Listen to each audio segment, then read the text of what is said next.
All right, so here we go, guys, with this week's lesson.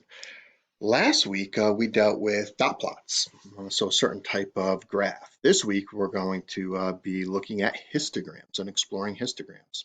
So really what a histogram is, it's a special type of bar graph. So in this histogram, we still have a title.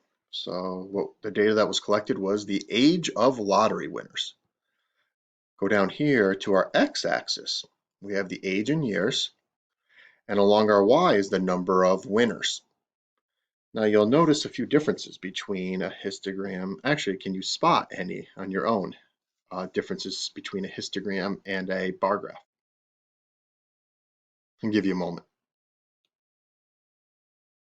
Well, one thing is if you notice, the bars are touching. So in a histogram, the bars should touch unless there's a gap in the data.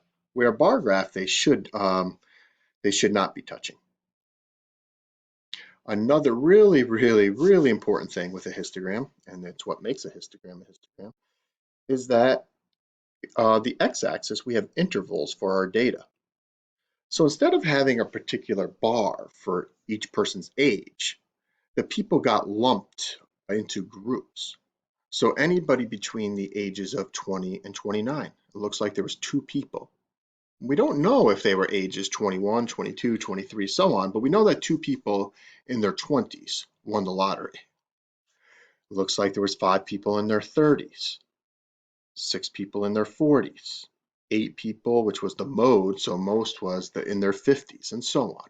Okay, so the big difference is, again, down here with a histogram, you're grouping your data into equal intervals. Now, again, how did they come up with these intervals?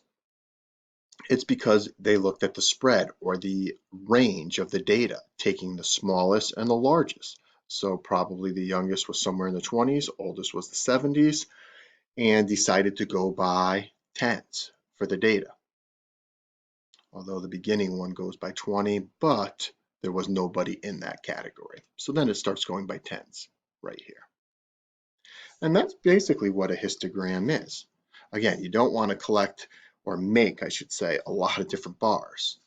You'd rather group them into intervals or what I call bins. So if I take a look at another histogram here, the weight of dogs.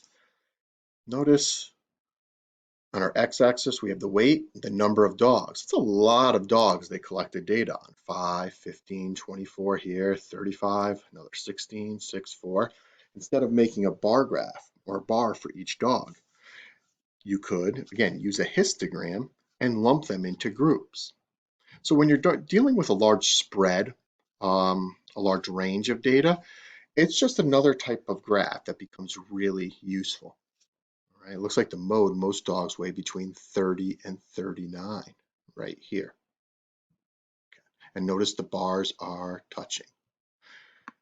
In order to get that data, you usually use a frequency table. So you would go around or someone would go around and collect data and start filling in the information here. This one would be the age. So how many? Oh, 7 between 0 and 9, and so on. Okay. So to explore this idea, you're going to go to your CK12 lesson today, which is right below this video in the folder, and it's histograms. Click on histograms,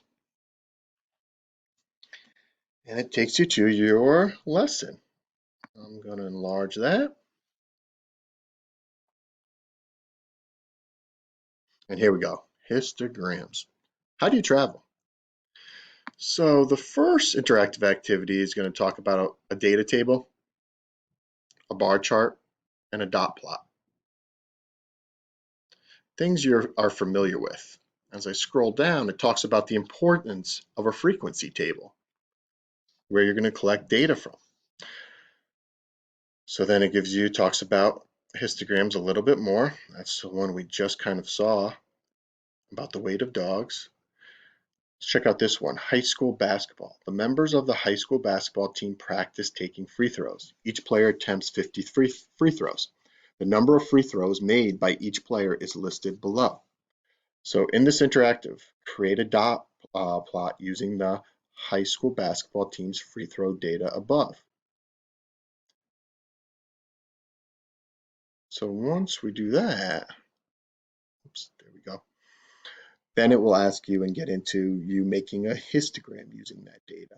Okay, so starting to transition to some histograms. So some more questions.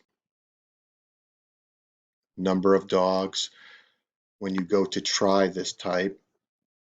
So there was 4. Whoops. There we go. So create a histogram based on that corresponds to the table you created above. So I'm going to look up here, and whatever numbers you filled in up there, then you're going to have to create your histogram by dragging this up. Notice the bars are touching. You got to get them right. And once you get a check, hopefully you create a nice histogram. Again, if we were in the classroom, you would be doing this on graph paper. Maybe have color pencils out. But today you'll be making these, or tomorrow or Wednesday, since it's due on Wednesday, right here on the computer. Okay. There's a few more histograms for you to make before you get down to the bottom. Let me move this out of the way. And then you're to do your view practice. You're getting so much better after the view practice, boys and girls, with hitting the submit button up above. Remember, you have to hit the submit button once you get your 10 practice questions in, okay? All right, good luck on histograms. Have fun exploring that. Again, you can always email me if you have any questions. Use the discussion thread, or stop in for a Google Meet on Tuesday for a help session if you need some help with that, okay? All right, have fun.